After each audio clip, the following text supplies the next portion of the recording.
Dear boss, I keep hearing the police have called me, but they won't fix me just yet.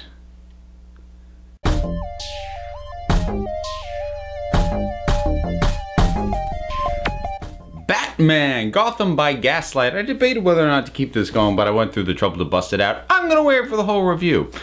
So, this is the latest animated film to be done by DC, and whereas once upon a time I used to be able to count on these for a minimum level of pretty good, right up to excellent, these days their output has been, let's be generous and say, inconsistent. I hadn't really been following the reactions to this one particularly because, I mean, I found myself more and more when there's something that I know I'm going to see regardless of what the response is, that I try and avoid finding out what that response is because I don't want it to taint my opinion as much as possible. And I've been doing that with these movies for a while now. And I got nervous right when it started up. And the thing came up saying rated R. And I'm like, oh God. Because I remember the last time they did a rated R one, which was The Killing Joke.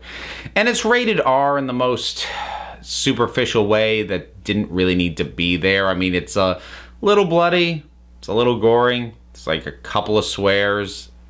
I'm kind of inclined to say if they wanted to go for the more like, you know, penny horror kind of feel to it, they should have dug in a bit more, and if they weren't going to go for that, they should have eased back enough to get a PG-13, but whatever, that's nitpicking. So, Gotham by Gaslight is an adaptation of what is generally considered to be the first proper Elseworld story from DC, where they take characters as we know them in the main DC continuity, put them in a completely different setting, and basically see how that shakes out. So it's basically creating a Victorian era Gotham that is being terrorized by Jack the Ripper, and Batman has to take him down.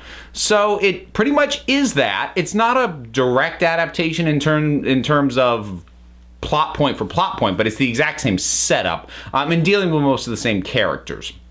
A few things are changed. Now, I haven't actually read Gotham by Gaslight, but I am familiar with it. I've seen excerpts from it. I know the art style. I know how the story goes. So I can at least make some of those comparisons, although I can't speak to how good or not good the original was because I don't actually know. But overall, this movie isn't bad, but honestly, I was kind of bored. I think there's a couple of things that are contributing to that. I think the first thing is the budget cuts that have been hitting these animated movies, I think, are becoming more and more and more evident. The animation is getting really jerky and really under-detailed, like to the point that it's kind of even below the original animated series at this point, and it's becoming noticeable. Now, they do the smart thing and they up the quality of the animation for the scenes that desperately need it the most, which is usually the action scenes, because if those are jerky, then you're really screwed. So, you know, they keep it decent through those, but when it's dialogue scenes, boy, the mouth movements are really choppy. It's just, and it's not bad art. The art is pretty good. Like I said, a little under detailed, I feel at times, but it works. It sells what it's doing. It's just the quality of the movement. It feels like it's getting a little bit worse with every film, and I don't necessarily want to hold that against the filmmakers because I do think that they just keep cutting the budget on these things.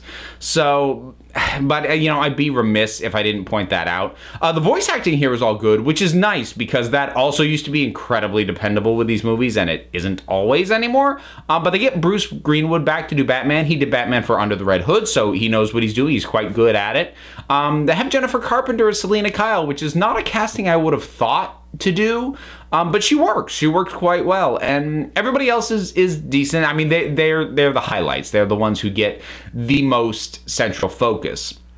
You know, but I mentioned just being kind of bored, and I think some of the other contributors to that are, you know, for me, part of the fun of an Elseworlds is seeing how things are different. You know, not just visually, aesthetically. I mean, this was a big part of what I really loved about, say, Gods and Monsters, and it's part of what makes Red Sun so good, which I think they are doing an adaptation of. We'll see how that turns out. But it's not just that we're taking these characters, putting them in a different setting, and letting basically the same relationships play out. We're taking these characters, putting them in a different setting, and seeing how that changes them, how it alters the way that they behave, how it alters the way that they interact and feel about each other. And there isn't a lot of that here. I think, you know, and this isn't something I would hold against the original source material, because like I said, it was the first proper Elseworlds, but there's something kind of a little disappointing about going, oh, okay, so Selena is not that far off from what she always is, and her relationship with Batman's basically the same, and Batman's basically the same, and there's his relationship with Gordon, and all right, Harvey Dent's still the district attorney, and you're just going down the list, and oh, okay, there's Bullock, and everyone is either precisely where they are in the main continuity or close enough that there's nothing particularly surprising about it. So that's a little disappointing. I think visually I'd also kind of hoped it had been a bit more, I guess, steampunk, for lack of a better term, because that's another sort of thing like, oh, we're just going straight Victorian, which is fine. And again, I feel bad complaining about that, because that becomes an issue of what I hoped to get versus, you know, judging what I actually got. But like I said, the whole thing plays, if you've seen any kind of Hunt Jack the Ripper story, whether it's this, whether it's From Hell, whether it's Murder by Decree, you know, whatever it might be, you've kind of seen a version of this, and this doesn't do a heck of a lot to distinguish it from those. And oddly, the inclusion of Batman doesn't do much to distinguish from any other We Gotta Find Jack the Ripper story. It basically just has Batman instead of whoever the heck the main detective of any other story is. The fact that he's Batman doesn't play into this very much at all, really. Because he kind of seems to already have the standard Batman relationship with this city and its residents and its major players. So I'm gonna have to get into a little bit into spoilers to get at some of the stuff that bothered me a bit more, and also some of the moments that I liked. So my overall thing is, it's not bad. I was bored through most of it. I think just because of how few surprises it had for me, and I don't think that, strictly speaking, because it's an adaptation, and I kind of know the source material, because they did alter enough of the plot points that it could have been more surprising, and I can't explain that without getting into spoilers. So some of the stuff that is good, we're now hitting spoilers. So they change who the killer is, who Jack the Ripper is, from the original graphic novel version, which was a good call, because I don't want to spoil that one, but that was kind of a lame situation there. In this case, in this movie, again, spoilers, here we go. So it's James Gordon, and so he's doing this basically because he feels like he can't clean up Gotham in his normal capacity, so he's going the extra mile, so to speak. And that's not a bad angle, because usually when you're dealing with Jack the Ripper, you're gonna have a twisted logic behind what they're doing, and that's suitably twisted. So I think having it be Jim Gordon was a good call. Props to them for that.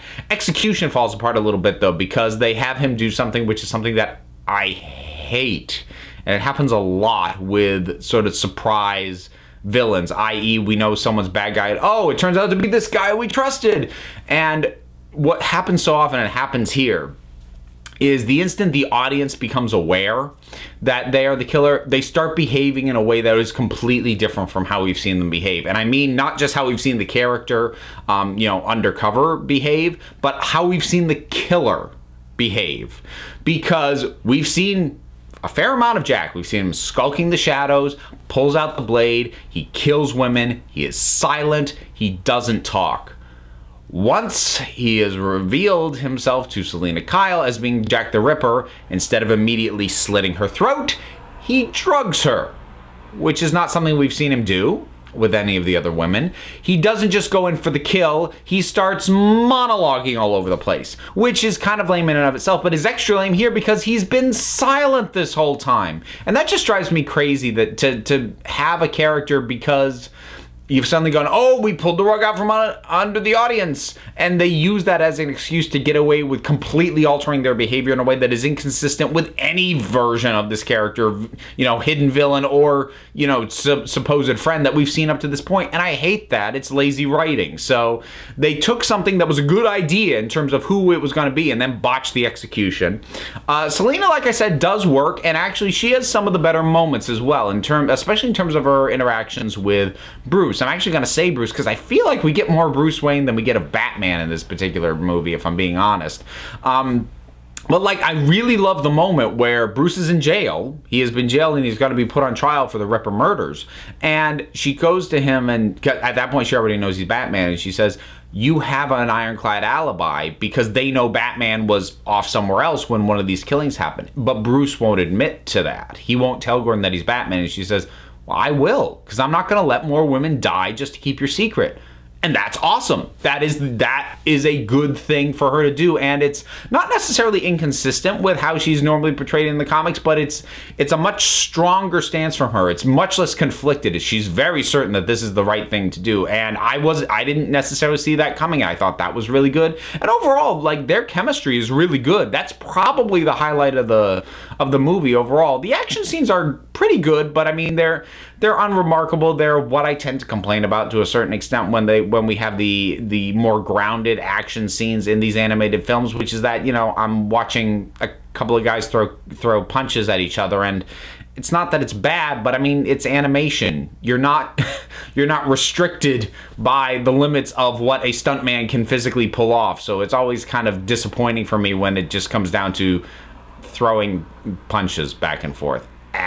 But otherwise, you know, the action's fine, and the look of it, like I said, unfortunately, the animation is not great. Some of the plot points are decent, not amazing, and you know, there's the various, you know, normal characters sprinkled throughout. Some work better than others. Hugo Strange felt a little forced. Tim Drake, Jason Todd, and Dick Grayson, actually, they were kind of cool. I liked where they fit in. But overall, like I said, I just came away from this. It's by no means as bad as some of these have been lately. It is not as bad as, you know, Son of Batman, or Batman versus Robin, or Batman and Harley Quinn. God, the Batman ones have been on a real not great streak lately. But it's certainly not as bad as any of those. But like I said, it is just kind of dull. It's not... unless you really excessively love the premise, which admittedly it is a cool premise, especially if you haven't read the original comic, then I suspect that you'll probably have some fun with this. But it doesn't feel like it does much more than present what you would expect out of the premise, Batman versus Jack the Ripper in a Victorian setting. It pretty much is just that. And it's fine. I won't ever watch it again. So those are my thoughts on Gotham by Gaslight. Have you seen it? What did you think about it? Whatever your thoughts are, drop something down in the comments. Let's talk about it. There's all that stuff that you can do. You know, support me on Patreon, follow me on Twitter. I got podcasts, blah, blah, blah, blah, blah, blah, blah. Links for all that stuff is down in the description. And as for me, I'll be back as soon as I can get my next fix.